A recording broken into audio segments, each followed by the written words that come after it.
ጊዜው ዘጠናዎቹ አጋማሽ ላይ ነው። በላስ ቬጋስ አንድ ነገር ተከሰተ። ቱፓክ እና ሹግ ናይት የነበሩበት ነጩ ካዲላክ መኪና ላይ 4 ጥይቶች አረፉ። ከ6 ቀናት በኋላ የአንድ ትውልድ ትልቁ ድምፅ የነበረው ቱፓክ ሻኩርን ሕይወት ሰዋ። ነገሩ እዚህ ጋር ነው የሚጀምረው። ታዲያ ዲዲ ከዚህ ጉዳይ ጋር ምን አገናኘ? እንዲሁም የቱፓክ መሞት ለባድ ቦይ ሪከርድስ ምን ጥቅም ያመጣል?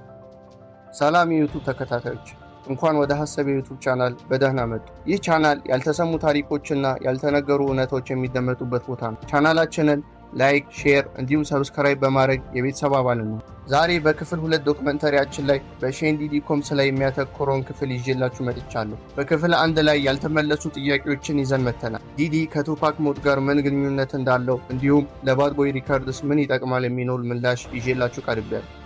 ዱአን ዴቪስ ወይም በቅጽል ስሙ ኬፊዲ የሚባለው ሰው በ1996ቱ የቱፓክ ግድያ ወንጀል ላይ ተጠርጣሪ ነበር። እናም ይሄ ግለሰብ በ2025 የሰጠው ምስክርነት መሰረት ዲዲ ቱፓክንና ሹግ ናይትን ለማስወገድ ከ$1 ሚሊዮን በላይ ቦነስ እንደተከፈለው ገልጿል። ገንዘቡ የተከፈለው በቅጽል ስሙ ዚፕ ወይም ማርቲን ተብሎ በሚጠራ ሰውና የዲዲ የቅርብ የሥራ አጋሩ እንደሆነ ይገልጻል። በ1996ቱ የቬጋስ ተኩስ የጋንጎች ጥቃት እንዳልነበረና ቱፓክ በቅጥረኛ ገዳይ እንደተገደለ ይገልጻል። ከዚህ ሁሉ ነገር በስተጀርባ ፒዲዲ እንደነበር የቅርብ ሰዎች ይናገራሉ። የዲዲ ገፈት ቀማሽ ቱፓክ ብቻ አልነበረ፣ የራሱ ሰው የነበረው ዘ ኖቶሪየስ ቢአይጂም ነበር። በላስ ቬጋስ የተተኮሱ ጥይቶች የቱፓክን ሕይወት ከነጠቁ ከ6 ወራት በኋላ ዲዲ ጉዞውን የባድ ቦይ ግዛትን ለማስፋፋት በቀጥታ ወደ አንበሳው ጉድጓድ ወደ ዌስት ኮስት ሎስ አንጀለስ ይጓዛል። በቱፓክ ሞት ምክንያት የፈላ ውጥረትና ግልጽ የበቀል ድባብ በነገሰበት ሰዓት ላይ ዲዲ ቢጊ ስሞልስን ወደ ሶል ትሬን የሙዚቃ ሽልማት ለመውሰድ ማሰቡ አንድ ነገር እንዳሰበ ግልጽ ነው። እዚህ ጋር አንድ አስደንጋጭ ዝርዝር ነገር ይስተዋላል። ነገሩ በተፋፋመበት ሰዓት ላይ ቢጊ በኤልኤ በነበረበት ሰዓት ላይ ምንም ጥበቃ እንዳልተመደበለትና ይህም የዲዲ ግዴለሽነትን ወይም ላቀደው ሴራ እንዲመችው ያደረገው እንደሆነ ብዙዎቹ ጥያቄ ያነሳሉ። እናም ጊዜው ደረሰ። ቢጊ በኤልኤ በሚገኘው በፒተርሰን አውቶሞቲቭ ሙዚየም ውስጥ ከተጨናነቀ ድግስ እንደወጣ 4 ጥይቶች ሰውነቱ ላይ አረፉ። የቢጊም ሕይወት በአጭሩ ተቀጨ።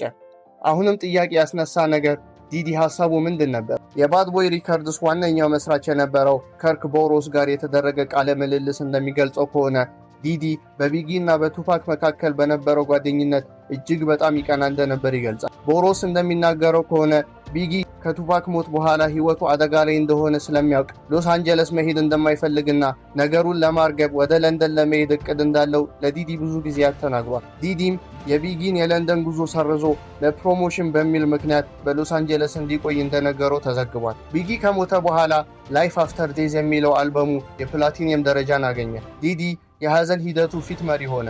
አይ ዊል ቢ ሚሲንግ ዩ የተሰኘው ዶክመንተሪ ፊልም አውጥቶ የቢጊን ምስል በመጠቀም በብዙ ሚሊዮን ዶላሮችን የሚገመት ገንዘብ ሰብስቧል። ዲዲም በቢጊ ሞት እንደ ሌጀንድ መታየት ጀመረ። ከርክ ቦሮስ እንደተናገረው ግድያው ከተፈጸመ በኋላ ዲዲ የቢጊን የቀብር ወጪ በራሱ ከመክፈል ይልቅ ለቢጊ ቤተሰቦች እንደማይመለከተው ነግሯቸዋል። የቱፓክ እና የቢጊ ሞት ለባድ ቦይ ሪከርድስ የስኬት ጉዞ የተሰዉ ነፍሶች ናቸው። ሼን ኮምስ ምንም የማይፈይድ ከታዋቂ ሰዎች ጀርባ የማይጠፋ እውቅና አሳዳጅ ይመስል ነበር። ነገሩ ግን የተገላቢጦች ነበር። 2 አስርት ዓመታቶችን ወደፊት አሻግረን እንመልከት። ዲዲ አሁን ላይ ቢሊዮነር ነው። ተጽዕኖ የማይታይ ጋሻ እስኪመስል ድረስ በጣም ኃይለኛ ሰው ሆኗል። በዚህ ሰዓት ግን አንድ አስደጋጭ ነገር ይፈጠራል። ሁሉንም ነገር በአንድ ሊቀየር የሚችል ነገር። ኬሲ ቬንቹራ ትባላለች። እያደገች የመጣች ዘፋኝና ሞዴል ነበረች። በ2000ዎቹ አጋማሽ ላይ ከሙዚቃ ባለጸጋው ሼን ዲዲ ኮምስ ጋር ተዋወቀች። እሱ አስቀድሞውኑ ዓለም አቀፍ ዝነኛ ሰው ነበር። እሷ ግን ገና ጀማሪ አርቲስት ነበረች። ግንኙነታቸው በፍጥነት ይፋ ሆነ።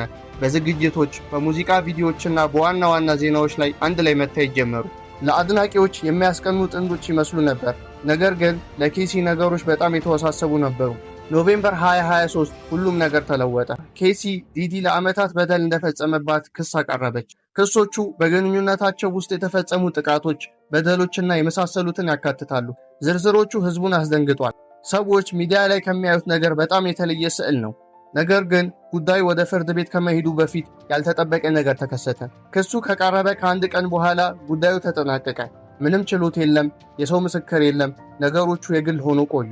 በዛ ሰዓት ነው ጉዳዩ በፍጥነት ጥያቄዎችንና ትኩረትን ማስነሳት የጀመረው። ከወራት በኋላ በ2024 የሲሲቲቪ ቪዲዮዎች መውጣት ጀመሩ። ቪዲዮው ላይ ፒዲዲ ኬሲን በአንድ ሆቴል ኮሪደር ውስጥ በአሰቃቂ መንገድ ሲደበድባትና እየጎተተ ወደ ነበሩበት ክፍል ሲያስገባት ያሳያል። ቪዲዮ በፍጥነት በኢንተርኔት ላይ ተሰራጨ። ለብዙዎቹ ከክሱ ጋር በተያያዙ ነገሮች ላይ ማስረጃዎችን ሲመለከት ለመጀመሪያ ጊዜ ነበር። ብዙም ሳይቆይ ዲዲ በቪዲዮ ላይ ለታየው ድርጊት ኃላፊነቱን በመውሰድ ይቅርታ በመጠየቅ የሚዲያ ወሬን ለማርገብ ቢሞክርም አልተሳካለትም። የኬሲን ጉዳይ ተከትሎ ከሌሎች ሰዎች የተነሱ ተጨማሪ ክሶች ብቅ ማለት ጀመሩ። ሁኔታው ከአንድ ክስ በላይ ሆነ፣ ወደ ሰፊ ውዝግብም ተለወጠ። ዲዲ ብዙዎቹን ክሶች ውድቅ ቢያደርግም ነገር ግን የሚዲያው አመለካከት ቀድሞውንም ተቀይሯል። ጁላይ 2 2025 ለ3 ቀናት ክርክር ከተደረገ በኋላ ዳኞቹ ዲዲ በቀድሞ የሴት ጓደኛ የሆነችው ኬሲ ቬንቹራ ላይ በጾታዊ ጥቃት ክሶች ጥፋተኛ ሆኖ አግኝተውታል። በዚያው ቀን ዲዲ ዋስ ቢጠይቅም በእስር እንዲቆይ ታዟል። በኦክቶበር 3 2025 ሼን ኮምስ ለ4 ዓመታት እስር ተፈርዶበታል። ከዚያም 5 ዓመታት ክትትል የሚደረግበት የቁም እስረኛ እንዲሆን ተፈርዶበታል። ይህ ታሪክ ስለ አንድ ታዋቂ ሰው ብቻ አይደለም የሚናገረው፣ ስለ ስልጣን፣ ስለ ተጽዕኖ እና ከተዘጉ በሮች በስተጀርባ ያልታዩ ነገሮችን የሚገልጽ ታሪክ ነው። ከቱፓክ ሻኩር እስከ ታዋቂው ቢአይጂ ድረስ እንዲሁም እስከ ኬሲ ድረስ እያንዳንዱ ምዕራፍ ብዙ ያልተመለሱ ጥያቄዎችን ይዞ ይቀጥላል። በተከታታይ 2 ምዕራፎች ይዤላቸው የቀረብኩት የዲዲ ዶክመንተሪ ይህንን ይመስላል። በሌላ ቪዲዮ እስከምንገናኝ ቸርን ሰንብት።